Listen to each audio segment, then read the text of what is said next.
ayan, ngayong araw na to ay magluluto ako ng kakaibang adobong baboy. Ayan, ito yung adobong baboy ko guys. So, mahigit 1 kilo yan guys, ang dami-dami. Tapos ayan yung ilala ko ngayon ay tungkan.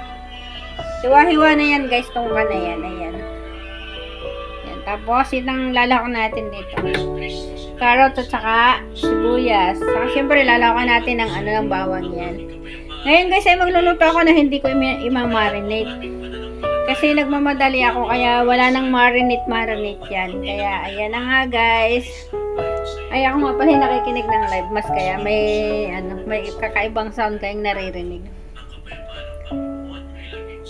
At sumain nyo rin. Ayan. Yan, peace be with you sa inyong lahat dyan. Ayan, peace be with you Lord. Peace be with you sa lahat ng nanonood. Ayan, peace be with you all. Nanonood akong live mas habang ako yung nagbibideo guys. O, ayan na nga guys. Kakaibang pagluluto ang gagawin ko ngayon kasi hindi ako magmamarinate. Ito ngayon ay ilalagay ko na sa kawali kasi pakakatihan natin yung yung mga dugo-dugo ng karne. Ayan, ipapakita ko sa inyo guys. Ngayon ilagay na natin siya sa kawali. Guys, nasa kawali na guys. Alam nyo guys, may sabaw-sabaw kasi yung na yan. Tatanggalin natin yung sabaw na yan. Yung mga dumi-dumi ng dugo-dugo yan kasi magsasabaw yan pag nakulo siya. Pero tatanggalan natin yung sabaw na yan. Tanggal as in tanggal lahat bago natin siya ririkaduhan. Ayan, ganun yun. Hindi kasi ako nag-marinate ngayon. Kaya ayan, sasalang ko lang kaya hindi pa siya masyadong kumukulo.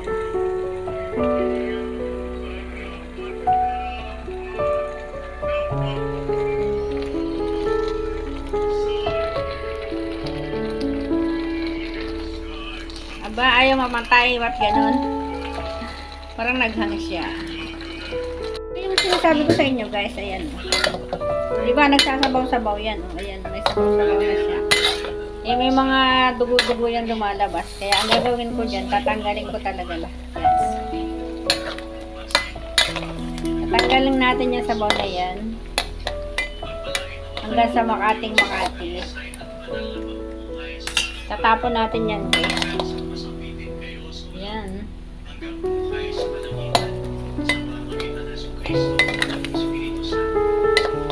Diba nakikita mo nyo guys, maraming dugo-dugo siya na lumalabas.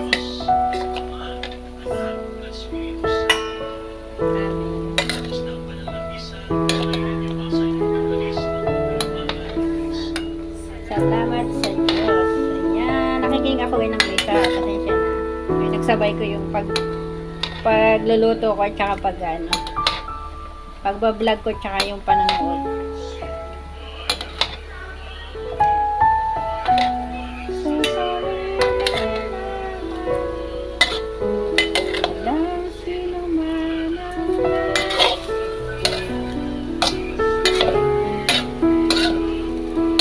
Sino sa inyo nakaranas na magluto ng ganito na pag-adobo? Tinatanggal yung yung mga germs.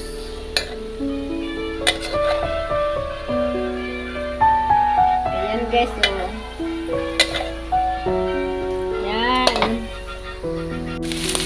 Ayan na guys yung sinasabi ko sa inyo. Ayan. O diba? Nag-ano na siya. Nagmamantika-mantika na siya. Medyo sunog na. Yan yung magpapabango sa ating adobo. Yung medyo sunog na siya guys. Yan. Lalagyan na natin ngayon yan ng rekado. Lawak na natin yung ating toyo. Ayan. Pimenta. Madali mo no?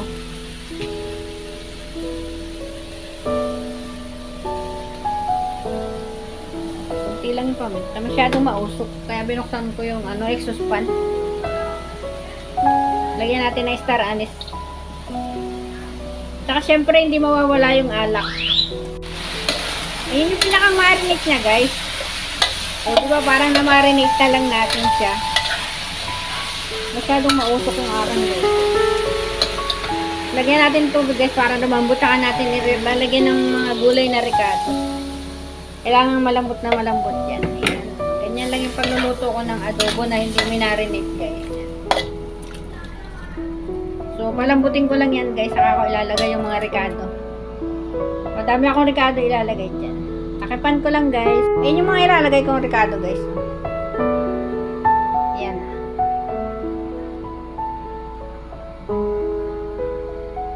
Kita nyo guys.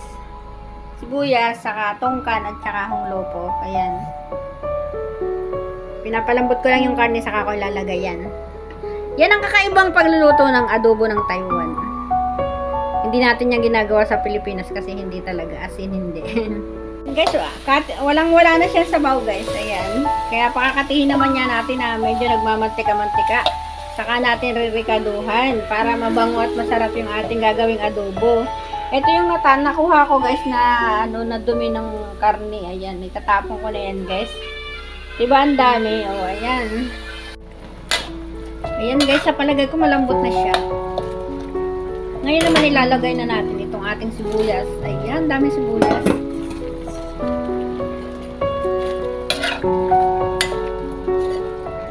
Dami sibuyas. Gusto kasi nila parang Arabo, mahilig sa sibuyas. Siyempre yung ating honglopo.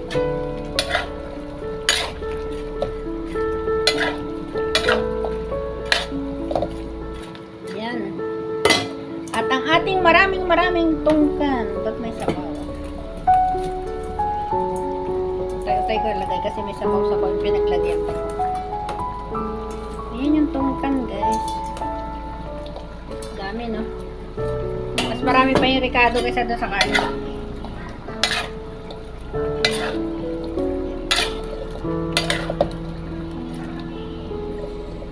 Lulutuin natin yan ng lutong-luto, guys. Alam nyo, guys, ang isang kulang dito talaga, yung yung dahon ng laurel. Naubusan kasi kami ng dahon ng laurel. Kaya ang nilagay ko lang dyan ay star anise. Tatakapan ko na uli guys para maluto siya.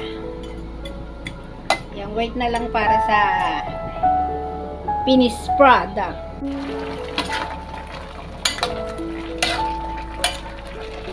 Ayan na guys. Tingnan mo at maluluto na oh.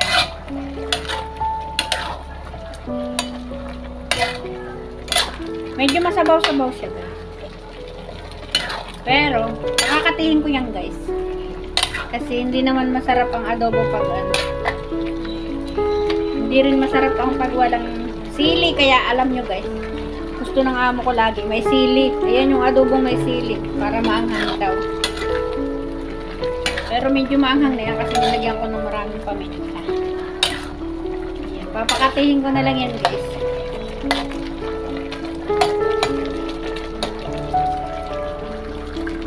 Feeling ko ang sarap-sarap na niya guys. Malapit na guys, malapit ng maluto. Ayan. Malapit ng maluto.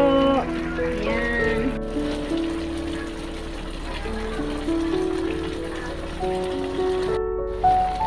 Ayan, nakakati na guys. At saka malambot na yung karne. Yan yung gustong-gusto ng amo kong luto, yung malambot ng karne. Habang nagluluto ako guys, ito pa may lulutuin pa ako. Ayan yung pasibol. Hinihimay ko siya guys. Tinatanggalan ko ng ugat. At syempre, hindi mawawala ang gulay. Ayan ang gugulayin na ngayon. Repolyo. Ito yung pinakang green vegetable namin. Repolyo ngayon. At syempre, may isdang malaki. Ayan, nakakita na ba kayo ng tilapia na orange guys? Ayan yung tilapia na orange. Ayan, isa rin niya sa lulutuin ngayon. Para sa lunch. Kasi ngayon ay dito magtatanghalian yung anak ng amo ko. Kasi Sunday ngayon. Dito sila nagtatanghalian. Kaya marami akong prepare na pagkain para sa kanila. Ayan. Wait na lang ng sandali kasi malutong-luto na talaga itong karne. Ayan. Ayan. Maluluto na. Yung kulit chay ko, nilagyan ko ng Honglo po. Honglo po is carrots. Ayan. Kulichay is cabbage. Yan. Para malaman nyo kung ano ang tawag sa Taiwanese dito. Ayan. Tapos itong I. Ang tawag sa isda ay I. I. Yan. I. Ayan ang lahok niyan guys. Oh. Yan chong at saka chang. Yan chong ay daw na sibuyas. Tapos chang ay luya. Ayan. At ito na guys yung ano. Yung pasibol. Ayan. Tutu. Lalagyan ko ng dry na moer, try ng daga, tsaka syempre may moer, may honglo po din. Ayan, ang akin lulutuin ngayon tanghali. At dahil luto na yung aking karne, aakunin ko na guys. Yan yung finished product ng ating adobo. Ayan. Sabi ko sa inyo pag kakatihin ko ng kating-kati yan, tapos naglalangis-langis yan. Sus, Ginoo, dami na namang kanin na mauubos nito. Ayan, ahonin ko na guys at umpisa ng pagluluto ng mga gulay. Ayan, thank you sa pag-watch ng aking adobo. Masarap yan guys, promise. Naluto guys, ayan, nag-separate ako para sa tanghalian. Isang malaking bowl, tapos ay ito yung isang kaserola yung niluto ko. Isang linggo namin uulamin yan guys. Init-init lang pa, unti-unti lang. Yan ang aming uulamin ng pang isang linggo. Kaya hindi ako nahihirapan pagluluto kasi nagluto ako ng maramihan. Tapos init-init lang. Ganun yun.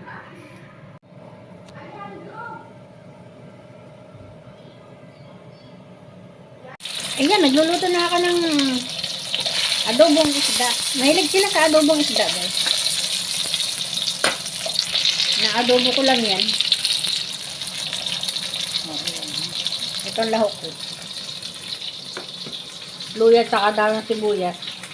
Saka suka. Ay, hindi pala. Pwedeng suka. Pwedeng, pwedeng alak. Saka toyo. Yun lang ang lahok. Ang lalaw ko ngayon ay alak. Ayan o, alak. Isdang nilasin. Saka oyster sauce. Kunti lang. Siyempre, konting tubig.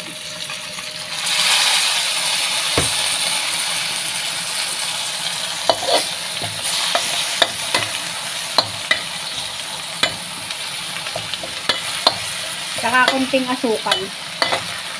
Yun lang naman ang lalaw ko dyan, guys. Hindi kasi kami naglalagay ng magic sarap. Kaya, konting asukal. Kunti lang yan, hindi marami.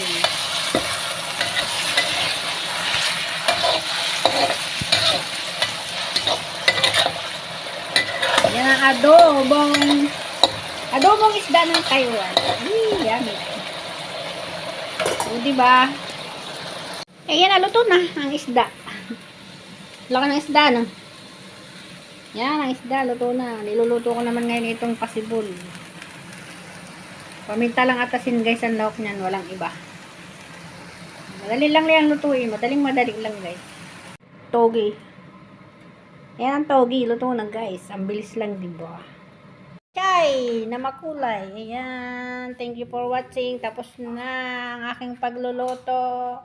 Sana nagustuhan nyo guys.